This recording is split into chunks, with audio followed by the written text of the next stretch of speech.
परळीच्या प्रभू श्रीरामाच्या यात्रेतील सोंग ठरली लक्षवेधी, पण डॉल्बीच्या ठेक्यावर बायका नाचवल्यानं चर्चेला उधाण। सातारा तालुक्यातील परळी गावचे ग्रामदैवत प्रभू श्रीरामाच्या यात्रेमध्ये दर सालाबादप्रमाणे ऐतिहासिक व पारंपरिक पद्धतीची सोंग पाहायला मिळाली।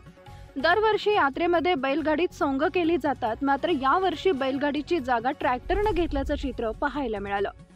मात्र परळीच्या प्रभू श्रीरामाच्या यात्रेच्या निमित्तानं ठेवण्यात आलेल्या सोंगाच्या कार्यक्रमात कोणाच्या आशीर्वादानं बायका नाचवून पैशांची उधळपट्टी करण्यात आली असा प्रश्न महिला वर्गांकडून उपस्थित होत असून डॉल्बीच्या ठेक्यावर बायका नाचवल्यानं महिला वर्गात प्रचंड नाराजीचा सूर उमटला असून सोशल मीडियावर परळीतील माहेरवाशीन ग्रुपच्या महिलांनी या घडलेल्या प्रकाराचा निषेध व्यक्त केलाय। प्रभू श्रीरामाच्या यात्रेत हिंदू संस्कृतीला काळीमा फासण्याचा प्रकार हा अर्ध्या हळकुंडानं पिवळ्या झालेल्या नव्यानं ठेके घेणाऱ्यांकडून झाला असल्याची संपूर्ण परळीत चर्चा आहे।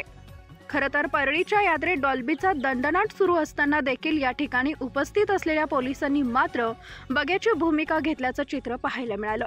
यामुळे सातारा तालुका पोलिसांचा भोंगळ कारभारामुळे परळी भागातील कायदा व सुव्यवस्थेचा बोजवारा उडाल्याचं चित्र पाहायला मिळालं।